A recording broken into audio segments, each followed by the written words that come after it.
இது அச்சுறுத்துவதற்கு கிடையாது. இது RSS சொல்லல, இது பிஜேபி சொல்லல.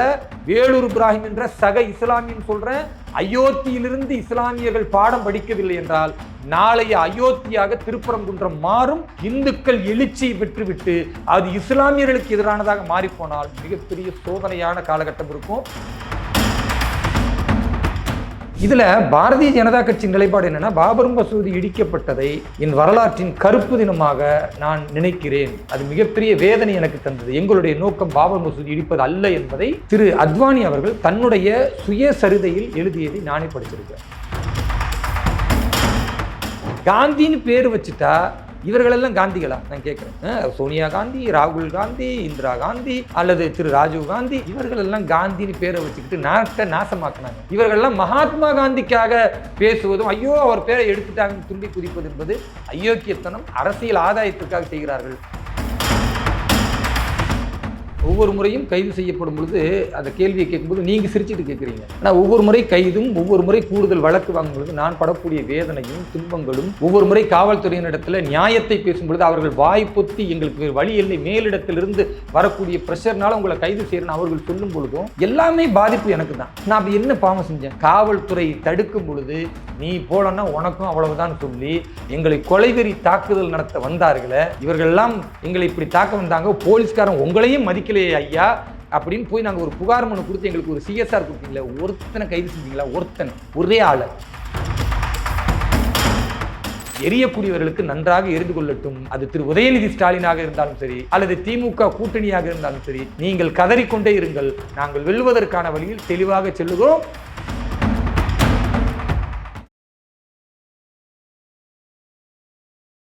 இளைய பாரத நேயர்களுக்கு வணக்கம். இன்னைக்கு நம்ம நேர்களில் நம்ம சிறப்பு விருந்தினர் பாஜகவின் தேசிய செயலாளர் சிறுபான்மையினர் அணி வேலூர் இப்ராஹிம் சார் அவர்கள் தான். சார் வணக்கம் சார். வாழ்க வளமுடன். சார், இப்போது மதுரையில் இப்போ திருப்பரங்குன்றத்தில் கோர்ட்டில் வைக்கக்கூடிய வாதங்கள் வித்தியாசமாக இருக்குது. முதல்ல என்ன சொன்னாங்க அப்படின்னு பார்த்தீங்கன்னா, அரசு தரப்புல இருந்து அதாவது இது தீபத்தூணே கிடையாது, ஒரு சர்வே கல்லுன்ற மாதிரி சொன்னாங்க. இன்னும் 2-3 நாள் கழிச்சு அப்படி பார்த்தோம்னா இது சமணர்கள் அந்த இடத்துல கூடி பேசும்போது அங்கே ஏற்றக்கூடிய இடமா தான் இருந்தது அப்படின்ற மாதிரி சொன்னாங்க. இப்போ திடீர்னு வக்ஃப் வாரியம் இத்தனை நாள் அமைதியாக இருந்துட்டு இப்போ திடீர்னு இல்லை, அது எங்களுக்கான இடம், அது எங்கள் தர்காவை தாண்டி போய் அவங்க தீபம் ஏற்ற வேண்டிய சூழ்நிலை வரும்போது பிரச்சனைகள் வரும் அப்படின்ற மாதிரி திடீர்னு ஒரு வாதத்தை வைக்கிறாங்களே சார், அது எப்படி பார்க்குறீங்க நீங்கள்? உண்மையாகவே பாரதிய ஜனதா கட்சியின் முன்னாள் தேசிய செயலாளர் மரியாதைக்குரிய ஐயா ராஜா அவர்கள் இந்த திருப்பரங்குன்றம் சம்பந்தமாக பேசும் பொழுது இது அயோத்தியாக மாறப்போகிறது அப்படின்னு பேசினார். அதற்கு நானே எதிர்ப்பு தெரிவித்தேன். ஏன்னா அயோத்தியினுடைய நிலை வேறு, திருப்பரங்குன்றத்தினுடைய நிலை வேறு. அயோத்தியில முகலாயர்கள் படையெடுத்து வரும் பொழுது பாபருடைய தளபதியா இருக்கிற மீர்பாகி தான் அங்க இருக்கிற ஸ்ரீராமருடைய கோவிலை இடித்துவிட்டு அங்க இருக்கிற இந்துக்களை அச்சுறுத்துவதற்காக ஒரு பெரிய மசூதியை கட்டுறாரு. அந்த மசூதியில் ஏறக்குறைய 4000-5000 பேர் தொழக்கூடிய மசூதி. ஆனால் அன்னைக்கு இஸ்லாமியர்கள் 50 பேர் கூட கிடையாது அயோத்தியில்.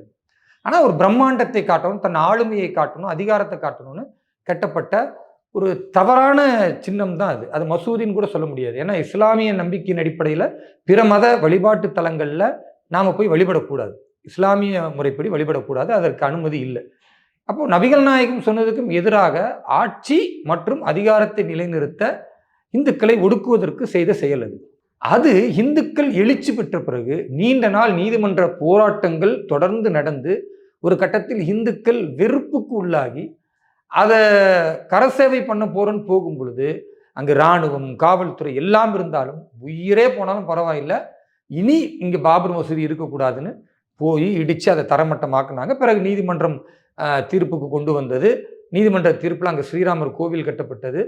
அங்கே மசூதி 2.5 ஏக்கர், அதாவது 2.5 ஏக்கர் உள்ள இடத்துக்கு பதிலாக 5 ஏக்கர் இல்லத்தை இஸ்லாமியர்களுக்கு கொடுக்கப்பட்டு அங்கே மசூதி கட்டிங்கன்னு சொல்லியாச்சு. இது வழக்கு முடிஞ்சிருச்சு. இதில் பாரதிய ஜனதா கட்சியின் நிலைப்பாடு என்னன்னா, பாபர் மசூதி இடிக்கப்பட்டதை என் வரலாற்றின் கருப்பு தினமாக நான் நினைக்கிறேன். அது மிகப்பெரிய வேதனை எனக்கு தந்தது. எங்களுடைய நோக்கம் பாபர் மசூதி இடிப்பது அல்ல என்பதை திரு அத்வானி அவர்கள் தன்னுடைய சுயசரிதையில் எழுதியதை நானே படிச்சிருக்கிறேன். அப்போ அத்வானி அவர்களுடைய நோக்கம் என்ன அப்படின்னு பார்த்தீங்கன்னா, நாம் நியாயத்திற்காக போராடுறோம், இந்து எழுச்சியை உருவாக்கணும், அரசுக்கும் மற்றவர்களுக்கும் புரிய வைக்க வேண்டும், இது ஜென்மபூமி ராமருக்கு அப்படின்னு. ஆனால் அது எல்லை மீறி போய் இந்துக்கள் உணர்ச்சி வசப்பட்டு அந்த மாதிரி காரியத்தை நிகழ்த்தி விட்டார்கள். திருப்பரங்குன்றம் விஷயம் அப்படி கிடையாது. திருப்பரங்குன்றத்தை பொறுத்த வரைக்கும் அதனுடைய நிலம் என்னன்னா 2000 வருடங்களுக்கு முன்னால் இருந்து அது முருகனை வழிபடக்கூடிய முருகப்பெருமானுடைய முதல் படை வீடாக இருக்கிறது. திருப்பரங்குன்றத்தை சுற்றி அந்த மலையை சுற்றி எல்லாரும் கிரிவலம் வராங்க. அது ஒரு புனிதமிக்க இடமாக கருதப்படுகிறது. இந்த சூழல்ல ஒரு 300 வருடங்களுக்கு முன்னால சிக்கந்தர் என்று சொல்லக்கூடிய ஒரு இஸ்லாமிய பெரியவர்னு அங்குள்ள இஸ்லாமிய மக்களால் கருதப்படக்கூடிய ஒருவர் இறந்து போகிறார். அவருடைய சமாதி கூட அந்த மலையின் மீது கிடையாது, கீழே தான் இருக்கு. ஆனா அவர் இறந்து போன அந்த நினைவுக்காக அன்றைக்கு 300 ஆண்டுகளுக்கு முன்னால இந்துக்கள் இஸ்லாமியர்கள்லாம் ஒத்துமையா இருந்தாங்க. ஏன்னா மதத்தால் வேறுபட்டிருந்தாலும் அவர்கள் எல்லாம் முன்னோர்கள் யாருன்னு பார்த்தா அதே மதுரையில் உள்ள இந்துக்களில் இருந்து வந்தவங்க தான். அதனால மாமா மச்சா அப்பு இந்த உறவு இருந்ததுனால எங்களுக்கு இந்த மாதிரி ஒரு கட்டிடம் தேவைப்படுது, அவரை நாங்கள் நினைவுபடுத்த போது சரி இந்துக்களையும் இறந்து போனவர்களை போற்றுவதற்கு வழிபடுவதற்குன்னு சில நினைவுகளை நினைவாலயங்களாக வச்சிருப்பாங்க. அந்த மாதிரி நம்ம மாமா தானே கேட்குறாரு, நம்ம அப்பு தானே கேட்குறாருன்னு சரி ஒரு 50 சென்ட் கொடுங்க அப்படின்னு அன்னைக்கு கொடுத்தது தான் அந்த மலை மேலே நல்லிணக்கம் இருந்துச்சு. இன்றைக்கு அந்த நல்லிணக்கம் கெட்டு போய் இஸ்லாமியர்கள் வாக்கு வங்கிகளாக திமுகவினால் உருவாக்கப்பட்டு மதவெறியை அவர்களுக்கு மத்தியில் கொண்டு வந்து அதனுடைய உச்சம் என்ன மாதிரி போகுதுன்னா, தர்காவிற்கு கொடுத்த இடத்தை தாண்டி இந்துக்கள் கார்த்திகை மாதத்தில் தீபத்தூணில் தீபம் ஏற்ற வேண்டும் என்ற தங்களுடைய சமய நம்பிக்கைக்காக 2000 ஆண்டுகளுக்கு முன்னாலிருந்து இருக்கக்கூடிய ஒரு வழிமுறையை ஆங்கிலேயர்கள் தடுத்திருக்கிறான். அந்த தடையை உடைத்து இன்றைக்கு நீதிமன்றம் ஜனநாயகத்தின் அடிப்படையில் செய்யுங்கன்னு சொன்ன பிறகு காவல்துறை அதற்கு பாதுகாப்பை மறுத்ததோடு அந்த தீபத்தூண்ல தீபத்தை ஏற்றுவதற்கு தடுத்ததே கொடுமைனா, வக்ஃபு இடம்னு சொல்லி இன்னைக்கு நீங்க சொல்றீங்க, 300 வருஷத்துக்கு முன்னால கொடுக்கும்போது வக்ஃபு இடம்னு இல்லை, இந்துக்கள் பெருந்தன்மையா கொடுத்த இடம் அது. இன்றைக்கு அந்த பெருந்தன்மைக்கு நீங்கள் ஊறு விளைவிக்கும் விதமா அங்க இருக்கக்கூடிய தீபத்தூணை தர்காவிற்கு சொந்தமானதுன்னு சொன்னா, நாளை அயோத்தியில் எப்படி பாபர் மசூதியை இடித்தார்களோ நீதிமன்றத்தின் தீர்ப்புக்கும் இஸ்லாமியர்கள் கட்டுப்படாமல் திரும்ப திரும்ப காங்கிரசினுடைய அடிவரடிகளாக அங்குள்ள இஸ்லாமிய தலைவர்கள் மாறி போனதினால் நீதி கிடைக்காமல் போய்விடுமோ என்ற நிலையில் ஒரு பெரிய உயிர்தானத்திற்கும் தயார் அப்படின்ற நிலைக்கு போய் இடிச்சாங்களோ அந்த மாதிரி நாளை தர்கா இடிவிடுமோ என்கிற எண்ணம் எனக்கு வருகிறது. அன்றைக்கு திரு ஹெச் ராஜா அவர்கள் பேசியதை நான் எதிர்த்தேன். ஆனா இன்னைக்கு யோசிச்சு பார்க்கணும், அவருடைய பேச்சில் நியாயம் இருக்கிறதோ, இவர்கள் இஸ்லாமியர்கள் என்ற போர்வையில் எல்லை மீறி போகிறார்களோ, திமுகவை நம்பி பாடும் கிணற்றில் விழப்போகிறார்களா, இரு சமய நம்பிக்கைக்கு மத்தியில ஒரு பெரிய விரிசலை ஐயா ஸ்டாலின் உருவாக்க போகிறாரா, வெறும் 2026 தேர்தல் வெற்றிக்காக இங்கு ஏராளமான இஸ்லாமியர்களை இந்துக்களுக்கு எதிரியாக உருவாக்கி நிற்க வைத்தால் நாளைய தமிழகம் மிகப்பெரிய ஒரு சோகமான முடிவை சந்திக்கும். அதுல இஸ்லாமியர்களுக்கு மிகப்பெரிய ஆபத்து இருக்கிறது.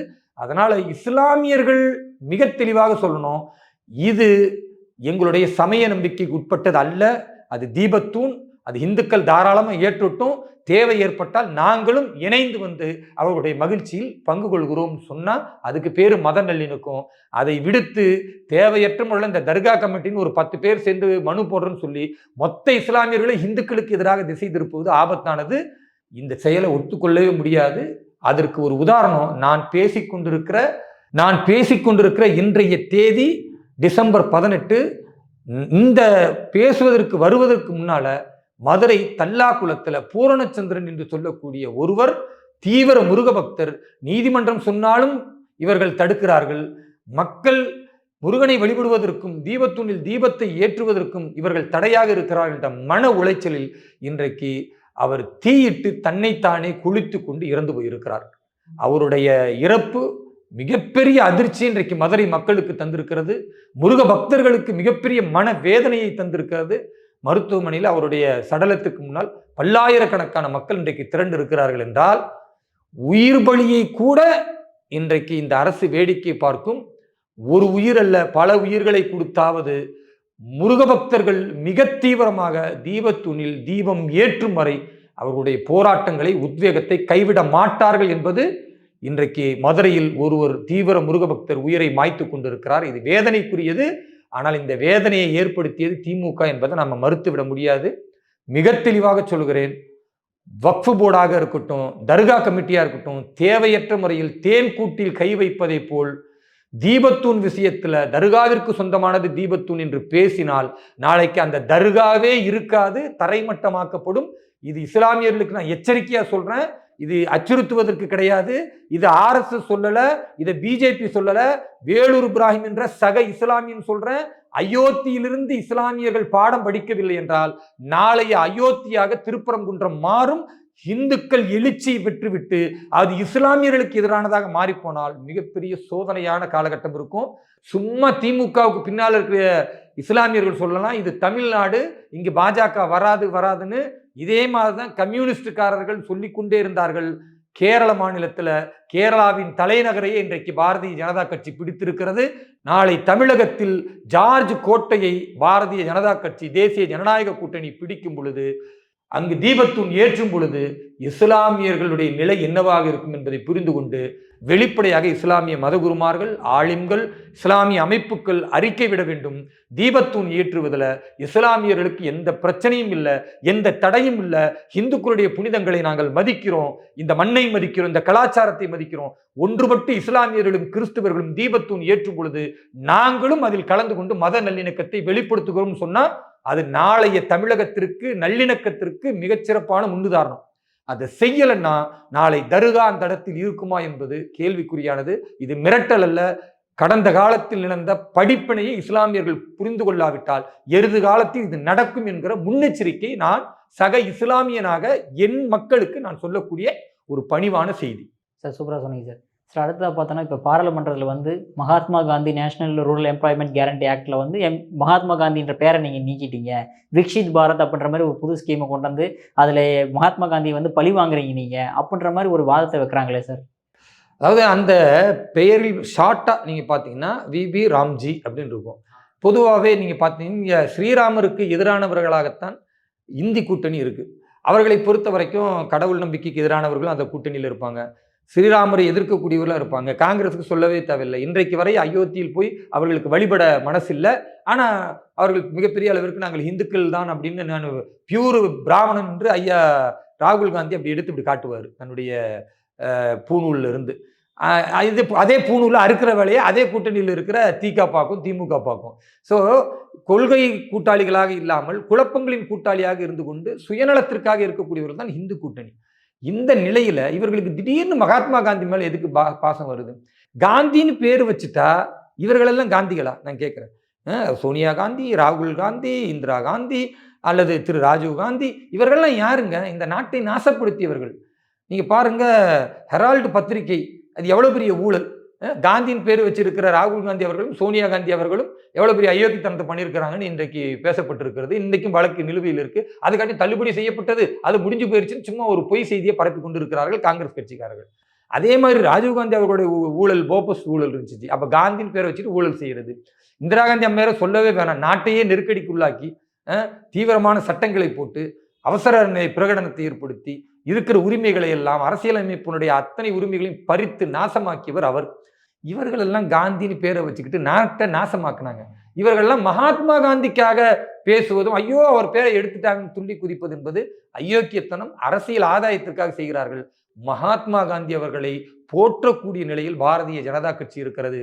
மகாத்மா காந்தி அவர்களுக்கு எதிராக யார் பேசினாலும் அவர்களை எதிர்த்து நிற்பதில் முன்னணியிலே பாரதிய ஜனதா கட்சி இருக்கும். இந்த கட்டமைப்பு என்பதை ஹிந்தியில சொன்னா பூஜ்ய பாப்பு ரோஜ்கார் தான் ஆரம்பிக்கும். அதுக்கு என்ன அர்த்தம்? பூஜ்ய பாப்புன்னு என்ன அர்த்தம்? மதிப்பிற்குரிய தேசத்தந்தை, மதிப்புக்குரிய மகாத்மா என்று ஹிந்தி மொழியில சொல்லக்கூடிய அந்த வார்த்தை இங்க இருக்கிற ஹிந்தி தெரியாது போடான்ற இந்த லூசு பயல்களுக்கு தெரியலன்னா நாங்க சொல்லி புரிய வைப்போமே தவிர மகாத்மா காந்தி பேரே எடுத்துட்டாங்க சொல்றது அர்த்தமற்றது, பொய்யான விஷயம். நீங்க பாத்தீங்கன்னா வட இந்திய மக்கள், அதாவது கும்மிடி பூண்டியை தாண்டிட்டா ஹிந்தி பேசுற எல்லாரும் என்ன சொல்லுவாங்கன்னா மகாத்மா காந்தி அவர்களை பாப்புன்னு தான் சொல்லுவாங்க. ஏன் பாப்புன்னு சொல்றாங்கன்னா அதுதான் அவரை செல்லமாக ஆசையோடு அழைக்கிற பெயர். நீங்க பாத்தீங்கன்னா சமீபத்தில் ஒரு ஹிந்தி படம் வந்துச்சு, ஒரு நடிகர் நடிச்சிருப்பார். அதுல அவர் கூடவே மகாத்மா காந்தி பேசுற மாதிரியே ஒரு காட்சி இருக்கும் பல இடங்கள்ல.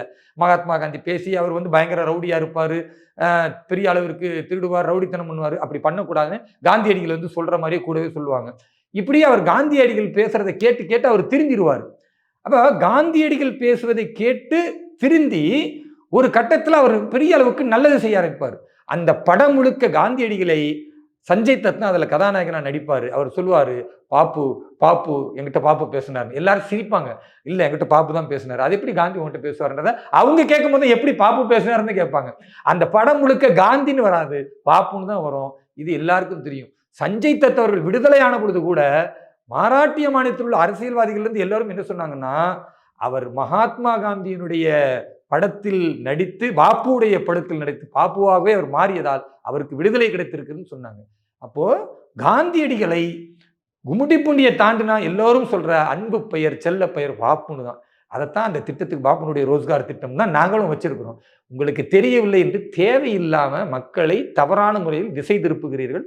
இதுக்கு நாங்க அஞ்ச மாட்டோம். இரண்டாவது, ராமுன்னு பேர் வச்சா உங்களுக்கு எரியும். நம்முடைய திரு உதயநிதி ஸ்டாலின் அவர்கள் ஸ்டைலில் எப்படி தான் இந்துவாக இருந்து கிறிஸ்துவர்களிடத்துல போயிட்டு நான் கிறிஸ்தவனாகத்தான் இருக்கிறேன் என்பதில் பெருமை கொள்கிறேன், இது சில சங்கிகளுக்கு எரியினாரு. ராம் அப்படின்னு இந்த ஸ்ரீராமருடைய பெயராக அது நோக்கம் அல்ல. ஒருவேளை அவர்கள் அப்படி கருதி கொண்டால், இந்த தேசத்தினுடைய ஆதர்ச புருஷன் நியாயமாக ஒரு மனிதன் வாழ வேண்டும் என்பதற்கு ஒரு நல்லடையாளமாக, பண்பாட்டின் கலாச்சாரத்தின் அடையாளமாக இருக்கிற அது ஸ்ரீராமருடைய பெயரை நீங்கள் நினைத்துக் கொண்டால் நினைத்துக் கொள்ளுங்கள், சந்தோஷப்படுகிறோம். அப்படிப்பட்ட திட்டத்தில் அதுவும் ஒரு பெயராக இருக்கட்டும். பாப்பு என்று மகாத்மா காந்திகள் பெயரை போற்றுகிற அதுவும் அதில் இணைந்திருக்கிறது என்றால் எங்களுக்கு இரட்டை சந்தோஷம். எரியக்கூடியவர்களுக்கு நன்றாக எரிந்து கொள்ளட்டும். அது திரு உதயநிதி ஸ்டாலினாக இருந்தாலும் சரி, அல்லது திமுக கூட்டணியாக இருந்தாலும் சரி, நீங்கள் கதறிக்கொண்டே இருங்கள். நாங்கள் வெல்வதற்கான வழியில் தெளிவாக செல்லுகிறோம். மத்திய அரசு இன்றைக்கு அதை அமல்படுத்தி இருக்கிறது. விபிஜி ராம்ஜி என்கிற இந்த திட்டம் 125 நாள் வேலை ஏழை மக்களுக்கு தரப்போகிறது. 100 நாள் திட்டத்தை 150 நாளா உயர்த்துன்னு ஐயா ஸ்டாலின் கேட்டாரு. 125 உயர்த்திருக்கும் பொழுது நன்றி சொல்ல வழி இல்லாத இவர்களை போன்ற நயவஞ்சகர்கள் இதை எதிர்க்கிறார்கள் என்றால் இவர்களுக்கு அரசியல் நோக்கத்தை தவிர திமுகவுக்கு வேறு எதுவும் கிடையாது. நாங்கள் உறுதியாக இறுதியாக மக்கள் நலனில் தெளிவாக இருக்கிறோம். பாரதிய ஜனதா கட்சி வெல்லும் அடுத்த மாநிலமாக தமிழகம் இருக்கும். அடுத்ததாக பார்த்தோம் அப்படின்னா, நீங்கள் ராணிப்பேட்டை ஒரு பொறுப்பாளராக இருக்கீங்க பாஜகவில். இப்போ நீங்கள் எங்கே போனாலுமே பிடிச்சி அரெஸ்ட் பண்ணி வச்சுக்கிறாங்களே சார் போலீஸ்காரங்க. அதாவது நான் ஒரு இடத்துக்கு போகிறேன் அப்படின்னாவே நீங்கள் முன்னாடியே பர்மிஷன் வாங்கிட்டு எல்லாமே பண்ணுவீங்க. இருந்தாலுமே நீங்கள் அங்கே போகக்கூடாது, அங்கே செய்யக்கூடாது, எந்த வேலையுமே செய்ய விடாமல் எதுக்கு எடுத்தாலும் அரெஸ்ட் பண்ணுறாங்களே சார். என்னதான் சார் அவங்களுக்கு நோக்கம்? உண்மையாகவே ஒவ்வொரு கைதை பற்றி நீங்கள் பேசும்போதே சிரிச்சுக்கிட்டு தான் கேள்வி கேட்குறீங்க.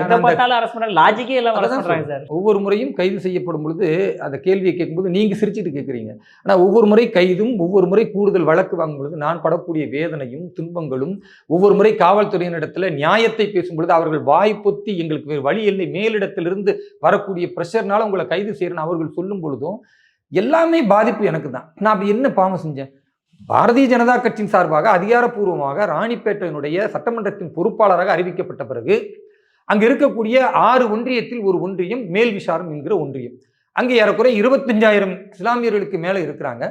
இஸ்லாமிய மக்களிடத்திலும் நான் போக வேண்டும், பிற இடங்களுக்கும் போக வேண்டும். 5 ஒன்றியத்தில் போகும் பொழுது இந்து மக்கள் வரவேற்கிறார்கள். அங்கு காந்தி அமைச்சராக இருந்து கொண்டு சொல்லக்கூடிய ஊழலை, அவர் செய்யக்கூடிய அநியாயங்களை, அதே போன்று குவாரி திருட்டுக்களை, அடுத்தவரிடத்தை ஆக்கிரமித்து வைத்திருக்கிறதா, இது எல்லாத்தையும் வெளிப்படுத்தும் பொழுது அங்க இருக்கிற இந்து மக்கள்லாம் ரொம்ப சந்தோஷப்பட்டு உணர்வுபூர்வமாக என்னோடு ஒன்றிணைந்து கூட்டமாக வருகிறார்கள். மக்கள் பிரச்சனைக்காக நான் போய் நிற்கும்போது அவ்வளவு பெரிய ஆதரவு இருக்கு. அதே மாதிரி தான் மேல் விசாரம் இஸ்லாமியர்கள் இருக்க பகுதி 31 ஏக்கர் நிலத்தை அங்க இருக்கிற மேல் விசாரத்தினுடைய அந்த மதகுருவே, அந்த மசூதியினுடைய தலைவரே ஆக்கிரமிச்சு வைத்திருக்கிறார்.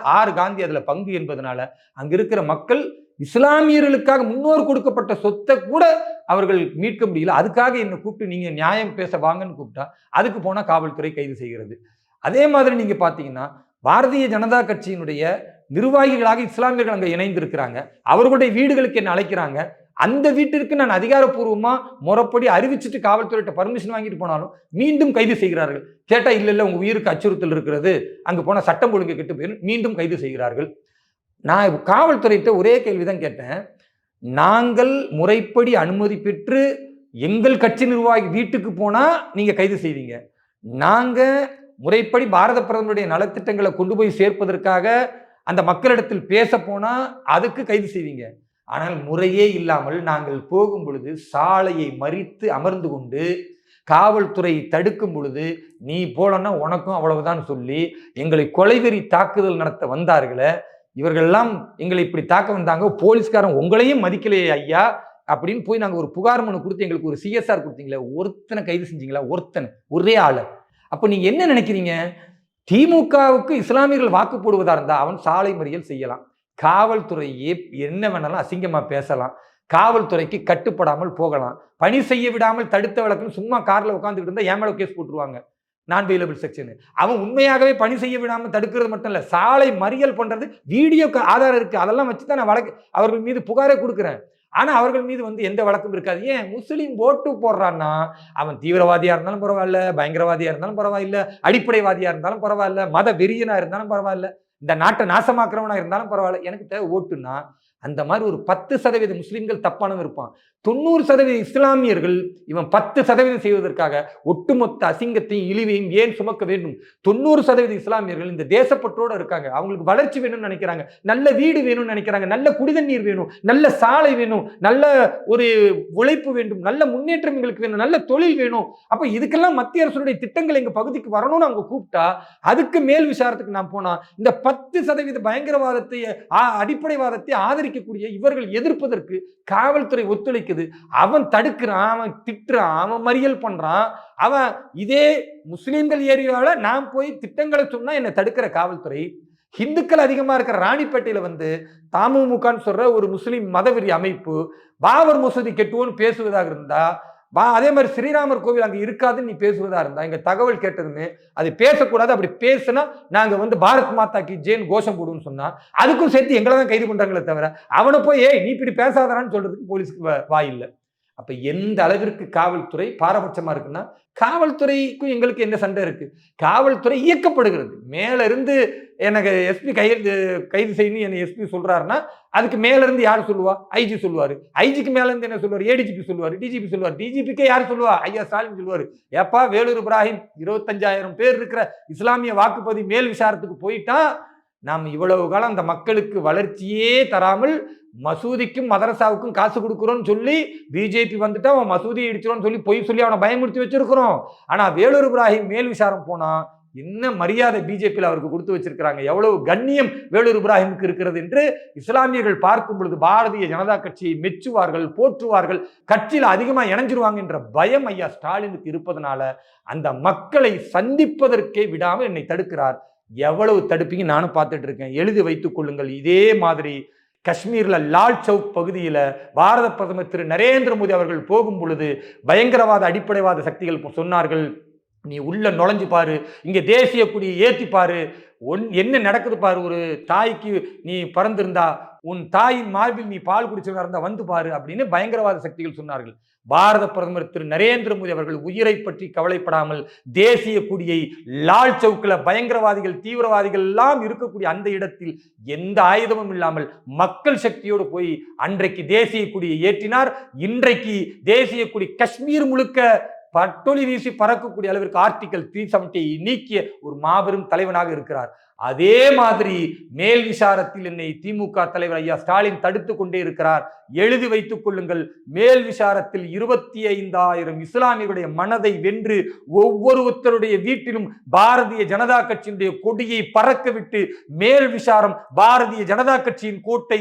மேல் விசாரம் இஸ்லாமிய மக்கள் மிக பெரும்பான்மையாக பாரதிய ஜனதா கட்சிக்கு வாக்களித்து வெற்றி பெற செய்வார்கள். திமுகவுடைய பொய்யை, திமுகவுடைய பயமுறுத்தலை தட்டி தூக்கி எறிந்துவிட்டு ராணிப்பேட்டை தொகுதி தேசிய ஜனநாயக கூட்டணியின் முதல் வெற்றியை 2026 மிகப்பெரிய வெற்றியை, மிக பிரம்மாண்டமான சாதனையை நிகழ்த்தும். அந்த சாதனை தேசம் முழுக்க எதிரொலிக்கும். இஸ்லாமியர்கள் இனி எதற்கும் ஏமாற மாட்டார்கள். தேசிய நீரோட்டத்தில் இணைவார்கள்.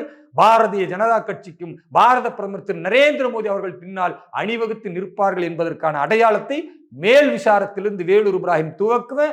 அதற்கு எத்தனை வழக்குகள், எத்தனை அடக்குமுறைகள், எத்தனை சிறைகளை நீங்கள் கொடுத்தாலும் எழுதி வைத்துக் கொள்ளுங்கள். ராணிப்பேட்டையில் திமுக மண்ணை கவ்வும் மகத்தான சாதனையை பாரதிய ஜனதா கட்சி தேசிய ஜனநாயக கூட்டணி படைக்கும்.